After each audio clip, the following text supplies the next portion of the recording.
Hi and welcome to Betsafe. My name is Thomas Enqvist and today we're going to talk about the last tournament of the year, Nitto ATP Finals.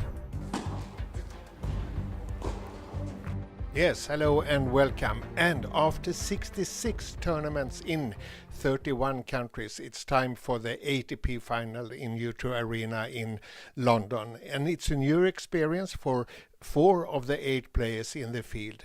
And Thomas, you yourself, you were qualified for 4 ATP finals and played 3 of them. Can you tell us what's your best memory from the ATP final?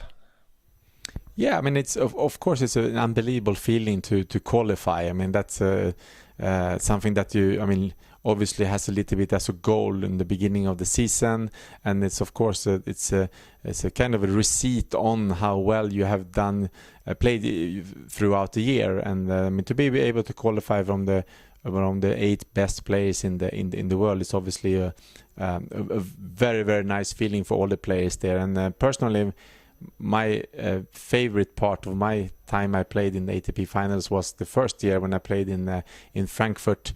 I did a really good group where I won my group. I won all 3 matches, and I played Boris Becker on home soil in Frankfurt, 18,000 German supporting Boris, and we went all the way to deciding set, and the atmosphere in the arena was just unbelievable. Even if I ended up losing this match, it was a memory for life. 7-5 in the third set, and before that you had wins over Courier Chang and Thomas Muster. And also 2000 you qualified, but you didn't play that time. You were alternate. Exactly. The 2000 I was number 9 and ended up didn't play. But 3 times I played, and it's a fantastic feeling to be one of those 8 guys who finishing off the year. Everybody knows it's the last tournament of the year, and it's a very special event. And now Zverev, Dimitrov, Goffin and Jack Sock, they are playing in their first ATP final.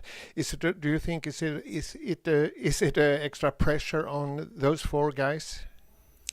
In a way, no, I would say, because I think that it's a kind of a relief. Maybe for Jack Sock is a jackpot. I mean, he of course a month back or 2 months back he didn't believe at all that he's going to make this. I mean, what a finish he had, and also a couple of players who's ranked before him who actually pulled out as well. So I think for him it's just a bonus to be able to qualify and to be able to have this opportunity to play in his first ATP finals. And I think also for like Dimitrov, I think he's relieved that he finally qualified for an ATP finals. I think Cilic is excited to be there. I think it's no more extra pressure on them.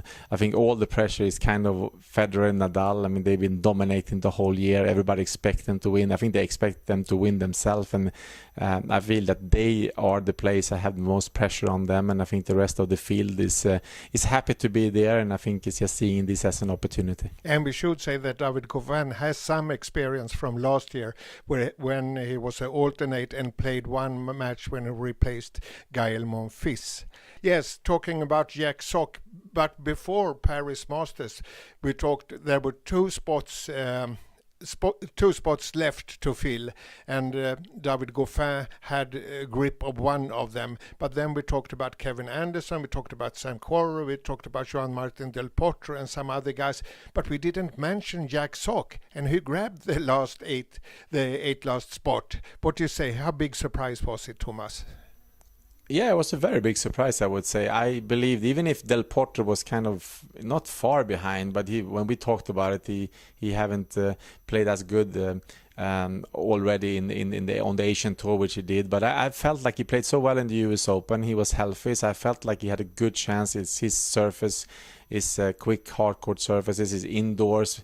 I mean, he won Stockholm, and I felt like, except Goffin, which I thought had a good advantage of in a good position with points, that he didn't need to play that well to qualify. I felt like Del Potro was the hottest player at that time, and I felt like with the tournaments left, I think he had a very good chance to qualify. So Sock was really not on my mind, to be honest with you. I think that it's an incredible effort to be able to kind of have to win the last Masters 1000 event of the year to have a chance to qualify and be able to do that when he needed to do it. It's just amazing. And that was obviously his first Masters 1000 event that he won as well, and what a time to do it. And first American master titleist since Andy Roddick 2010 in Miami. And we should say that Sok, he was 1-5 down in the third set against Kyle Edmund in his first match. But Thomas, now we have 7 European players and 1 American, Jack Sock. How is it important, do you mean is it for tennis that we have an American in the field? Is it important? Yes, I think it's very important. I think it's important that US have a top player. I think it's important for them to have players going deep in the Grand Slam and also obviously qualifying to the ATP Finals. I think it's a good thing for tennis. And Jack Sock is obviously a great character on the court as well. He has had a lot of success in the doubles, and he's a great player. He's a flashy player. He's an entertainer on the court. So I think that he's a good character, and I'm happy to see that he has a big breakthrough in Bercy in Paris, and hopefully he can finish the year off really well in the ATP Finals as well. Do you think he's a good character for the young players? Because I think sometimes I have some doubts about his attitude, how interested he is to become a better tennis player. But you don't agree? Well, yeah, I would say that I agree, Jonas, with you. It's time. Sometimes you can watch him and you maybe not think that he's as dedicated as he should be. Having said that, I think he's a great athlete. He has a big game, an unbelievable serve, and unbelievable forehand, and I mean he has fun on the court, and I think that he's a very popular player. I think people like to watch him play. I like to watch him play. So I think that maybe this is what he needed. Maybe he needed a confidence boost. Maybe he needed to show for himself that he can actually win a big event. And I mean he's still young. He still has a lot of time for improvement. So I think it was a good thing, and I'm sure that this is gonna boost him. And I'm thinking that even if he's maybe not winning the ATP Finals, I think it's a great experience for him to be there. And I think this is something that he can ride on from the beginning of the next season as well. So it's going to be very interesting to follow Sock in the future. And we should also say that he was the only of the 8 players in the ATP final who really impressed in Paris Masters. In the start of this year, we expected that some of the players that were qualified for last year's ATP final should qualify also for this year's ATP final, but only 2 players did, and maybe not the 2 guys that we expected, because it's Marin Cilic and Dominic Thiem. What do you say, Thomas? We have no Andy Murray, we have no Djokovic, we have no Wawrinka, no Raonic, and no Nishikori. Yes, it's true that I think that except Nadal and Federer, who has totally dominated the whole year, so to speak, it opened up with unfortunately with both Djokovic and Murray having injuries and haven't been able to play for a long time. Wawrinka also, who's been one of the absolute top contenders in the big events, he hasn't been able to play as well. Raonic also, Nishikori, all of them struggling with injuries. So it was an opportunity for some new players to take the chance and to qualify this year, and that's what we are seeing. Of course, it's in a way it's always sad, and it's always you don't wish that for any player to miss about this, and you've been obviously wanted to see still the rivalry between Djokovic and Murray and Nadal and Federer, maybe in another ATP Finals. But having said that, I think it's also nice to see some new faces, and it's nice to see that some of the young players took opportunity to qualify as well. And Thomas, in which of the 8 players do you see the most difference between their level indoors and outdoors? Well, definitely Dominic Thiem, I would say. First of all, I think that he's not yet a great indoor fast court player. He can play obviously unbelievable well on clay. He's probably one of the, except Nadal, might be even the second best clay court player in the world.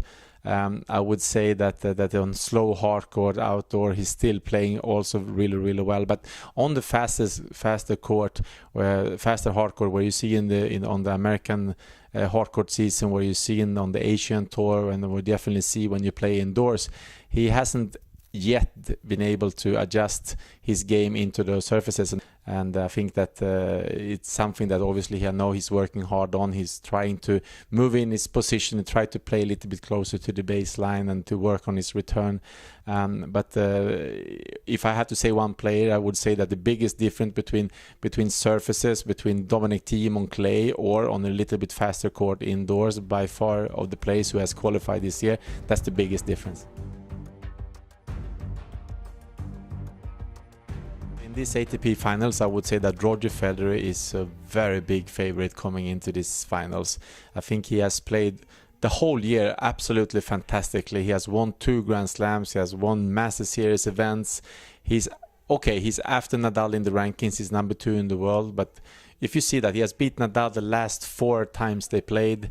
He just won Shanghai, the Masters 1000 event, where he beat Nadal in the final.